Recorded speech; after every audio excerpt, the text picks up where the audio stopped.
En las últimas horas hemos visto y oído cómo se ha popularizado enormemente un término muy importante de carácter judicial, como es la expresión relativa al procedimiento conocido como el habeas corpus.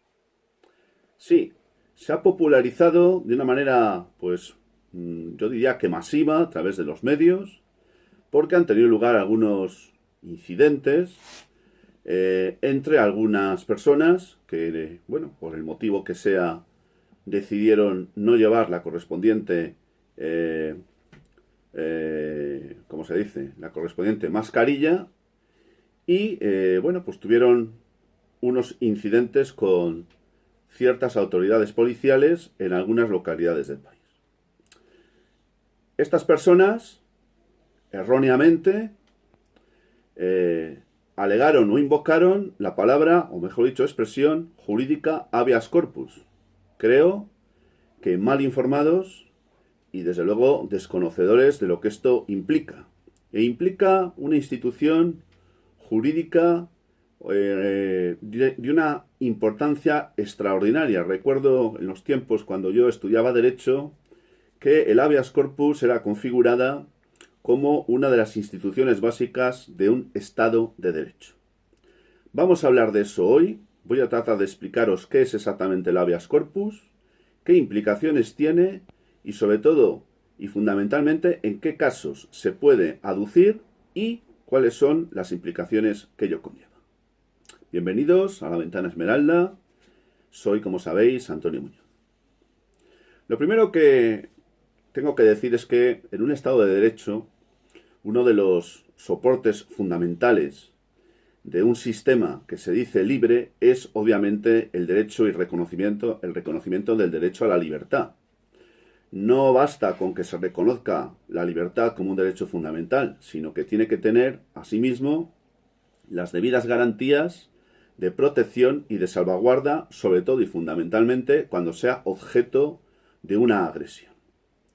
Eso o de eso habla concretamente la Constitución española en el artículo 17.4, cuando dice o reconoce expresamente el derecho al habeas corpus y dice también que una ley específica de carácter orgánico sería la encargada de desarrollar todo lo concerniente a este importante procedimiento de carácter penal. Esa ley orgánica es la Ley Orgánica 6/1984, de 24 de mayo.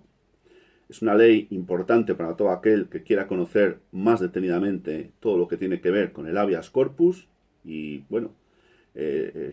y sobre todo y fundamentalmente el artículo primero, para aquellos que no queráis leeros toda la ley. Ahí viene clarísimamente expuesto cuáles son los casos en los cuales se puede invocar, pongo esta palabra entre comillas, el habeas corpus. Asimismo también la importancia de este derecho, insisto, un derecho protegido constitucionalmente en el artículo 17, hace que, caso de que no fuese admitido, en su caso, luego de interpuesto o de invocado, sea susceptible de ser recurrida la decisión adoptada judicialmente denegando esa solicitud ante el Tribunal Constitucional a través del recurso de amparo. Es decir, estamos ante un derecho fundamental protegido hasta sus más, protegido de una manera total y absoluta, y por consiguiente cualquier ciudadano que entendiera que en un momento dado fuera denegada su solicitud por el juez de instrucción de guardia que resultase competente, ese ciudadano tendrá derecho a interponer un recurso de amparo ante el Tribunal Constitucional. Asimismo, la importancia de este derecho, el derecho del habeas corpus, es tal que hasta el propio Tribunal Constitucional, a través de diferentes sentencias, pero sobre todo de una que a mí me parece extraordinariamente importante, la sentencia 13/2017, en ella hace referencia al alto tribunal a la Directiva Europea 2012/2013 UE, que dice expresamente que incluso en los casos en los cuales esta directiva europea no hubiera sido traspuesta, es decir, incorporada al ordenamiento jurídico nacional, pues por pereza, entre comillas, negligencia por parte de las autoridades españolas, no por ello dejaría de ser aplicada. Y no dejaría tampoco de ser aplicada por el hecho de que se hubiera traspuesto de manera insuficiente. Y todo ello, fijaros la importancia, porque el alto tribunal, el Tribunal Constitucional, dice que incluso en estos supuestos, en aplicación del principio de llamado efecto vertical directo, esta normativa directa, esta directiva, tiene aplicación inmediata en nuestro ordenamiento jurídico, incluso aunque no hubiera sido traspuesta todavía en los casos a los que me acabo de referir. Bien, os estaréis preguntando, bueno, pero ¿cuándo cabe presentar o interponer o pedir este habeas corpus? Pues esta posibilidad existe siempre y cuando el justiciable, es decir, el ciudadano, hubiera sido objeto de una detención que entendiera el ciudadano fuera una detención injustificada o arbitraria.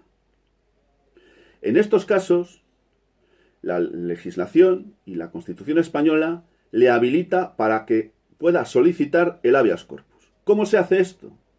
Una vez que haya sido practicada la detención por parte de la autoridad competente, la autoridad policial normalmente, de manera directa el interesado tiene que comunicar a esa autoridad policial que tiene el deseo de interponer o de pedir o de solicitar lo que se conoce como el procedimiento del habeas corpus, que tiene que quedar muy claro, no es un juicio, sino es un procedimiento penal, que es algo muy distinto. No es un juicio y tiene que quedar claro esto. Una vez que ha sido comunicada esa decisión o ese deseo a la autoridad policial que ha practicado esa detención, la autoridad policial tiene inmediatamente que comunicar la solicitud presentada, bien por escrito o bien de una manera verbal, al juez de instrucción de guardia que resulte competente en ese momento, que será normalmente el del lugar donde se hubiera practicado la detención. Y fijaros, tan importante es el habeas corpus y tan importante es la protección que se dispensa a la libertad por parte de nuestra Constitución, que el procedimiento que se incoa a partir de ese momento no podrá durar más de 24 horas. Es decir, se trata de un procedimiento ágil, sencillo, de carácter informal o sumario, por cuanto, fijaros, no se requiere la presencia de ningún abogado ni tampoco de ningún procurador para solicitar el habeas corpus. Una vez que ha sido presentada esta solicitud, el juez de instrucción de guardia que lo estuviera en ese momento y que resultase competente podrá acordar cualquiera de estas tres resoluciones. Una, dejar en libertad al solicitante por entender que efectivamente la detención de que ha sido objeto no tiene fundamento o teniéndolo es insuficiente. Dos, puede decidir que permanezca la situación en la que se encuentra en tanto en cuanto no hayan terminado 72 horas, que es el plazo legal máximo en el cual un detenido tiene que ser puesto en libertad o pasar a disposición judicial. Y hay una tercera situación que sería aquella en la cual el juez de instrucción de guardia competente acuerde de manera inmediata la puesta a disposición judicial del solicitante, que en este caso vería pues denegado esa solicitud. Ya he dicho antes que estaría en su derecho de interponer un recurso de amparo ante el Tribunal Constitucional. Bien, tiene que quedar clara también una cosa. Para que se pueda solicitar, atención que lo que voy a decir es muy importante, sobre todo por la confusión generada por los vídeos que estamos viendo en las últimas horas. Para que pueda ser solicitado el habeas corpus, es, atención, imprescindible que el solicitante haya sido detenido. Repito, es imprescindible que el solicitante haya sido detenido. ¿De dónde? A sensu contrario, concluimos que no se puede solicitar el habeas corpus simplemente porque la autoridad policial te haya requerido la presentación de un DNI o, te haya dado a conocer que estás incumpliendo una norma y te amenace con imponerte una sanción administrativa. Esto no es motivo, causa ni justificación de ninguna de las maneras para pedir el habeas corpus. Por tanto, eso de que un policía se dirija a ti y te diga que te va a imponer una multa porque no llevas la mascarilla, si te la pone, luego podrás interponer algunos recursos, que no tienen nada que ver con el habeas corpus. Pero eso de invocar el habeas corpus, como si fuera esto, pues una especie de conjuro, pues nada de nada. No nos confundamos. A mí me parece que alguien, no sé si con buena intención o, bueno, con desconocimiento total del tema, pues le ha debido decir aquí a la gente que en cualquier caso que se acerque un policía o te pida cualquier cosa, que bueno, pues que empieces a decir lo del habeas corpus. No, lo de habeas corpus solo procede en caso de que el detenido, es decir, que se haya practicado una detención, entienda que esa detención se ha practicado injustificadamente o de manera arbitraria. De tal manera que tendrá que ser un juez de instrucción y el de guardia el que decida en un plazo máximo de 24 horas, como he dicho ya antes, que esa persona sea puesta en libertad, permanezca en la situación en la que se encuentra hasta un máximo de 72 horas o sea puesta a disposición judicial.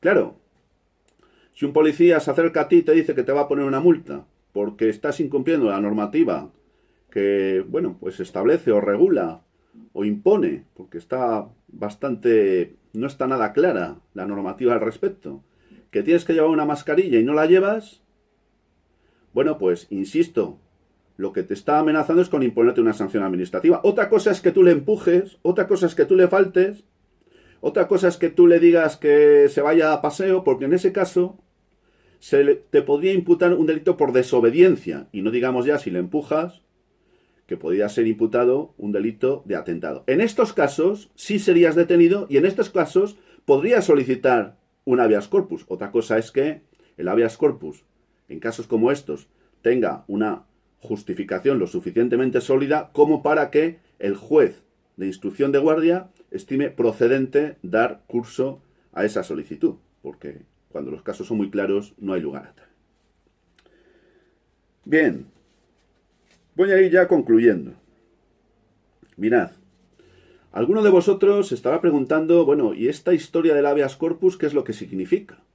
Pues es un aforismo latino proveniente del derecho romano, aunque no fuera aplicado en Roma, y la primera vez que se tiene constancia de la utilización de este habeas corpus fue allá, bueno, pues en los tiempos del gran jurisconsulto romano Ulpiano, al que recuerdo muy bien cuando estudié Derecho allá por mis años mozos.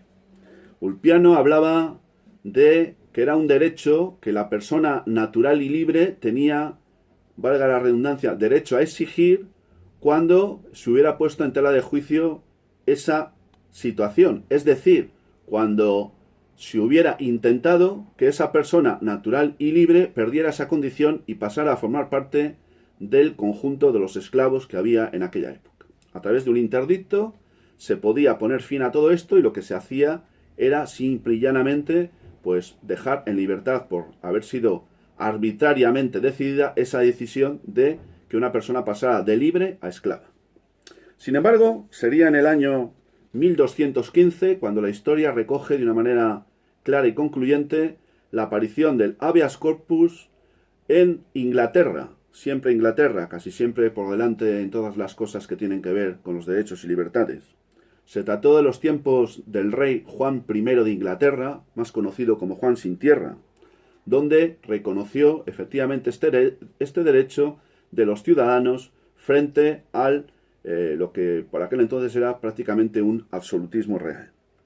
Sería en el año, no obstante, también en Inglaterra, 1679, cuando el rey se vio obligado, ante la presión ejercida por los nobles normandos, de conceder este habeas corpus en los términos muy parecidos a los que tenemos hoy en día. En España, o mejor dicho, en el territorio peninsular, porque en aquel entonces España todavía no existía como nación, tenemos que los fueros de Aragón de 1428 y de Vizcaya de 1527 ya reconocían expresamente la existencia de esta institución del habeas corpus que la Inquisición española, años después, se pasó absolutamente por el forro de sus caprichos, de tal manera que ni siquiera aquel que era inculpado o imputado de algo tenía derecho a conocer cuál era el motivo o la razón por la cual se le había detenido, y no digamos ya, obviamente, si finalmente era torturado, que era muchas veces, y finalmente ajusticiado. Voy a ir concluyendo, pero no quiero hacerlo sin hacer una importante referencia a algo que también se ha oído en estos vídeos en las últimas horas. La invocación esa a la quinta enmienda. A mí me gustaría preguntarle a la persona o personas que han invocado la quinta enmienda cuando ha tenido lugar alguno de los incidentes a los que me he referido anteriormente, si en ese momento habría sabido responder a la pregunta de si sabía lo que era la quinta enmienda. Porque yo mucho me temo que muy probablemente no tuviera ni la más pajolera idea del tema. Bien, la quinta enmienda a la que estaban refiriéndose estas personas, estos ciudadanos, es la quinta enmienda contemplada en la Constitución de los Estados Unidos del año 1791, que dice o significa que se reconoce el derecho a no declarar y también el derecho a no declarar contra sí mismo. No sé por qué estos señores, o estos ciudadanos, no sé si eran hombres o mujeres en este caso, no sé por qué aducen o invocan la quinta enmienda y no hacen lo propio con el artículo 17.3 de la Constitución o el artículo 24.2 del texto constitucional, porque reconocen exactamente esos mismos derechos. El 17.3 reconoce el derecho a no declarar y el 24.2 reconoce el derecho a no declarar contra sí mismo. A mí me da la impresión de que alguien les ha debido enviar una nota o un cartelito diciéndoles: vosotros decir esto si pasara una circunstancia de esta naturaleza. Y evidentemente así no se puede avanzar. Es verdad que existen arbitrariedades, es verdad que los poderes públicos muchas veces hacen lo que les da la gana, es verdad que muchas veces se desconocen o se pasa por encima de derechos y libertades que tenemos, pero tenemos que conocer nuestros derechos, tenemos que saber cómo actuar, tenemos que conocer qué es lo que podemos argumentar o aducir en un momento dado, y no decir cualquier pamplinada o cualquier tipo de panfleto que se nos haya podido enviar por parte, vete tú a saber de quién. He tratado de ver quién lo había hecho, o quién había dado o enviado esta especie de orden, entre comillas, ¿verdad? Pero no he conseguido encontrarlo. Concluyo, amigos. Se podría decir muchísimas más cosas sobre el tema del habeas corpus. Es muy importante. Debemos saber que existe el habeas corpus, tenemos que conocer en qué casos y en qué circunstancias podemos exigirlo, porque claro que podemos vernos arbitrariamente privados de libertad, porque esto lo hemos visto y lo vamos a seguir viendo, pero tenemos que saber muy bien el terreno que pisamos, conocer los derechos que nos asisten y sobre todo saberlos defender de una manera coherente, porque claro, si se hace como se ha estado haciendo en los términos a los que me he referido a lo largo de este vídeo, luego de ver lo que, bueno, todos hemos visto a lo largo de las últimas horas en diferentes medios de comunicación, pues claro, resulta que luego pues producen mofa, generan cantidad de tweets riéndose y ridiculizando a estas personas, que no me parece tampoco justo, porque yo creo que, bueno, pues la ignorancia es la ignorancia, pero tampoco hay que pasarse tres pueblos. A mí me parece que es mucho más responsable a aquel o aquellos que han distribuido esa especie de panfletos diciendo pues cosas como las que hemos visto o oído en las últimas horas, sin consistencia, porque el habeas corpus existe y el habeas corpus se puede exigir, pero no en cualquier circunstancia, no de cualquier manera y tampoco como si se tratara de un conjuro mágico, que no lo es. Espero haber podido contribuir a clarificar un poco toda esta historia, de verdad, que tenemos que esforzarnos por conocer realmente cuáles son los derechos que nos asisten, porque solo de esa manera podremos defenderlos adecuadamente. Sin más, amigos, esperando haber podido, insisto, aportaros un poco de luz en este tema, os recuerdo que podéis suscribiros al canal si lo deseáis. Sin más y hasta muy pronto, os envío como siempre mi saludo fraternal de salud y libertad.